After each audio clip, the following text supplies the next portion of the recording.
My guest was a gold medalist in the 800-meter run at the 1972 Summer Olympics in Munich, and he joins me again as we'll talk about that race and life-related topics. Dave Wottle, thank you for letting me run you down, if you like that pun, right? It's not hard to do anymore, but it's good to be with you, Jim. When did you start running? Started running in high school, like a lot of kids back in my generation. Started my freshman year in high school, trying a lot of different sports, and stumbled upon track and found that I was fairly decent at it. So I stuck with it. I'm glad I did. At what point in high school did you realize you had above average ability? I think it took a little while. I knew that I had above average ability in my high school pretty quickly because we did not have a very good distance team. We had no track. There was no cross country, no indoor track. We only had about a 2.5 month outdoor track season. I rose to the top there rather quickly, but from a city level, state level, regional level, it took me until my junior year until I made it to the state meet in the mile. I got fourth place in the state meet. And then my senior year, I won the state mile. Conditions for athletes, the training, completely different than now. It almost seems like it was prehistoric times when you compare it to today.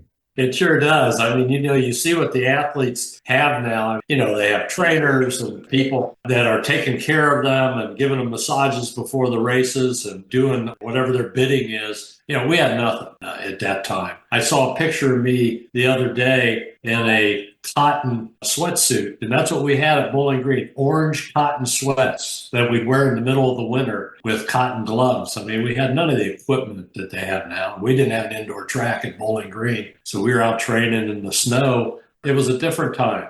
The entire situation concerning the Olympics is almost like the attitude was, all right, train for 4 years, represent your country, sacrifice, don't get paid for it. There's a lot of politics involved also. There was, and it really wasn't real fair to the athletes. I mean, they gave us $3 a day per diem when we were on the Olympic team, but there were guys that were taking off work in order to go on the trip to the Olympics, gave up a full-time paid job for $3 a day to follow their dream of competing in the Olympic Games. It was a tough environment in which to really try to achieve at the Olympic level. And then you really didn't ingratiate yourself to the Olympic Committee because you were going to get married. You had a date set July 15th, and that's rubbed a lot of people the wrong way, didn't it? Well, I'll tell you, Bill Bowerman, the coach at Oregon, was the head coach, and he was vehemently against it. The day I got married, I remember there was a thing in the newspaper that quoted him as saying Dave Wottle gave up a gold medal for a wife. And then when we got to Munich, he had a press conference before the 800. He says, Dave Wattle's having a nice honeymoon, but he'll be lucky to get out of the first round of the 800 meters. So to say the least, he was not for me getting married and taking my wife to Munich with me. Did he ever apologize for that? He did, very much so. And right before I ran Prefontaine in a mile run out at Hayward Stadium in 73, I saw my wife actually jumped on a plane sitting, believe it or not, it's a true story, sitting right next to him in Chicago. So they had a real nice visit all the way to Eugene. I remember he just said, that was one of my theories that you shot all the hell. One of my theories that you shot all the hell. It was a great statement. And we actually got off the plane in Eugene with my wife, and he invited us to go to dinner, and we went up to his house, and I got to see the shack that he had made his first Nike waffles in, and had a nice dinner with him and his wife. All forgiven. Why did you run the 800? That's a great story. It was a surprise to both me and my coach. I was not even qualified for the Olympic trials in the 800 2 weeks before the trials. I had run a 1:48.8 was my fastest half mile time. My coach, Mel Brote, sent me to Seattle for the AAU championships. And he said, hey, run the 800. If you qualify, run a 1:47.6 and qualify to go to the trials, we'll have you jump in the 800 as a speed workout for the 1500. The 800 was 4, 5, and 6 days before the 1500. He says, if you don't qualify, we'll just run a speed workout because that's what you'd be doing at that time anyway. So jump in the finals of the 800. I improved my time by 3 seconds and go from a 1:47.3 or 1:47.2 to 1:44.3 in one race and tie the world record. So all of a sudden, the 800 became my primary event in the Olympics.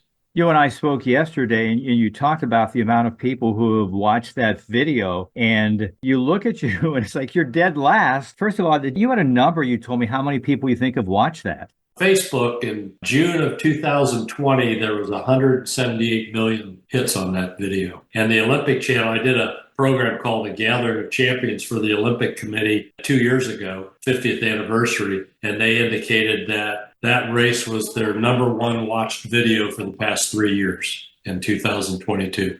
I've watched it numerous times. I get emotional about it. It's crazy because it's amazing what happened. Yeah, and a lot of people have looked at that race and said, well, it was a great tactical race. He went out and ran even splits. My splits were rather even. But I didn't go into that race thinking I was going to run that race the way it developed. When they took off, when the gun went off, they went out very quickly. Back then, it was about a 24.8 first 200 meters, which back then was pretty quick. You usually didn't go out that fast. I had come off an injury. I developed tendonitis in my left knee, so I wasn't at the shape where I was at the Olympic trials. I didn't feel I could stay up with them at that point. I'd be going out too fast for the kind of conditioning I was in. Luckily, they came back to me in the second 200 meters. They slowed down. I was able to regain contact at the end of the first lap. And at that point, I tried to get back into my pre-race strategy. Even in the Olympic trials, when I tied that world record, I was in sixth place out of 8 runners after the first lap. So I'm usually a person that runs in the back of the pack anyway, but not far behind the pack as I was in that first part of the Olympics. At the halfway point, you're dead last. Of course, with your training, you always are mentally tough. I guess that's a good lesson for runners because a lot of it is mental, isn't it? It sure is. And I was very depressed that first 200 meters. I mean, I thought I was totally out of the race. I was embarrassed to be so far back. But then, like any coach would tell you, you just stick with it. You don't give up. And in that first 100 meters of the second lap, I was able to relax. I was back in the race. I can remember thinking to myself, you can do this. I was back being the competitor that I wanted to be. And then as soon as I made that decision, Arjanov just takes off on that back stretch. He bolts to the lead. I'm not ready to start my kick yet either. So I just kind of moved to the outside and kind of bide my time until I could kick it in the last. I was figuring I'd probably start kicking around 170, 180 yards out. Now, at the finish line, you really have no idea whether you're first, second, or third, do you? Absolutely. I had that peripheral vision. When I crossed the finish line, Arjanov fell right across the finish line, so I didn't sense him next to me. But 300ths of a second, you can't humanly tell who actually wins a race that close. You see your name up there, you're a winner. You go to the podium for the national anthem, and of course, you're wearing that cap. Don't take your cap off. Your mom came down afterwards, and rather than congratulating you, what does she yells at you or says, why didn't you take your cap off? Tell us about that. What happened? Well, after that, it's like a guy's wallet in his back pocket. I had no idea I had my hat on. But anyways, I saw my mom and she could, it was more disgust. She was, oh, David, I can't believe you didn't take your hat off during the national anthem. And I'm going like, geez, Mom, I just won a gold medal. You could congratulate me first before you scold me. So it was kind of funny. Talk about the fact that so many athletes, and I don't want to call them one-trick ponies, but a lot of times guys have an athletic career and then afterwards, life after is really not good. I mean, you've been very successful afterwards. How has running helped you in what you've done after the Olympics were over and after your professional running? I'm sure it's everything I've done as a professional, appropriate goals, motivating yourself, doing hard work. You just run down this whole list of things that you learn in athletics that help you in the world of education, the business world. Focusing, concentration, competitive spirit, all that stuff. The list just goes on and on. It's a great sport to be in that prepares you for later life, in my opinion. Many athletes have won gold medals over the years, but why do you think what you did is so relevant, even today? First of all, it's mainly because that film got on YouTube in 2007. So a lot of people had never seen it, but YouTube kind of brought another life to it. But I think it reflects life. We all have setbacks. We all have challenges that we have to overcome. And I think it shows that if you keep with it, if you believe in yourself and you keep with things, you can overcome a lot of the things that happen in your life and be successful. If we would add one difference in the race, let's say that the favorite was injured or was disqualified, or if you were the favorite, it wouldn't be such a great story. To me, everything just fits perfectly. If it's in sports, it was a lucky bounce. When you run, there's no lucky bounces. To me, just change one thing about that and it's completely different. Yeah, if you even changed the fact that I wouldn't have gotten an injury, it would have changed the whole complexion of the race because I would have been in good shape probably. I would have been staying up in the pack. Who knows what would have happened? It would have been a totally different race. But you're right. You change one thing and the whole race and the whole way people look at that race would change. And if you would show somebody a clip of where you're in last place and say, how ridiculous, this guy is running an Olympic race. If you just showed him this is what happened and then stopped it and say, how did this guy even get in the Olympics? But that's what to me is so amazing.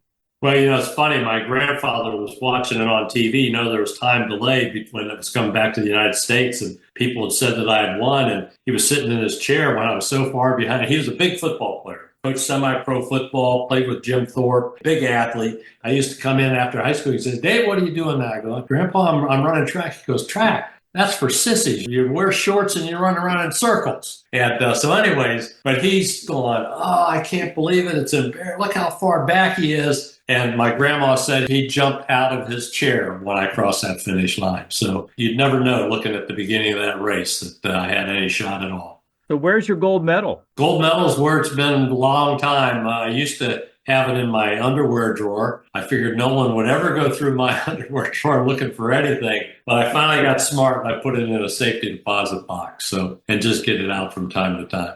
Now you have 3 kids. What are you going to do about the one medal? We talked yesterday about they can make almost anything, replicate it, maybe have 2 others made, and then maybe have them switch the real one with the fake one. Yeah, unfortunately, they know what the real one's like. They don't. None of them want the copy. They want the real thing. But we've got an arrangement. One's going to be a custodian. Everybody owns it equally, and it is tough. Only being a single gold medal winner, I would have never thought of it. But you have 3 kids, and they all want it. Do you see athletes who wind up selling their memorabilia? Have you ever thought about that?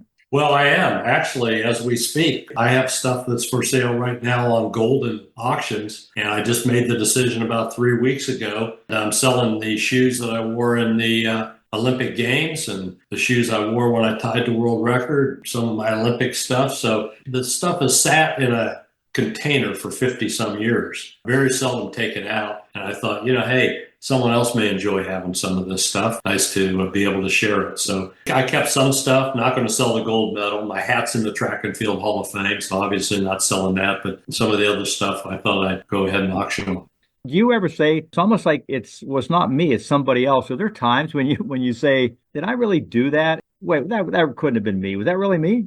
All the time. All the time. I mean, I look at these guys. I would go when my kids were in track. I'd stand by the track and they'd be running, 155 halves, and I'd go, "My gosh, look how fast they're going! How did you ever run that fast?" And they're not running all that fast. But absolutely, I picture that, and I have a hard time picturing myself in that race. I used to remember the race from my own eyes, what I was thinking and seeing. But over the years now, I look at it through the camera's eye because I've seen that film so many times from that perspective. And I've started to forget some of the things I was thinking in the race. But yeah, you do. It's hard to picture that I ever did it. I question myself. It's like you're in an alternate world. It's like you look at it and you go, "Geez, that's not you, is it? Is that you?" And then you see it is. So You get out there and run once in a while? no, I don't. My wife and I do some walk jogging, and that's about as much as I go. I got to tell you, Joe, I was out jogging a few weeks ago, and this guy, I'm just jogging. This guy's jogging. He jogs past me, and I look at him and I go, "I can't believe it. I'm going slower than that guy." He doesn't look like he's even moving. So no, there's not much pep in my step. Hey, once again, thanks for joining me. Hold on, we'll talk off the air. Really appreciate it. And once again, whenever it's the Olympics, I'm sure you'll get more clicks watching the video of your race. Thanks, Joe. Good being with you.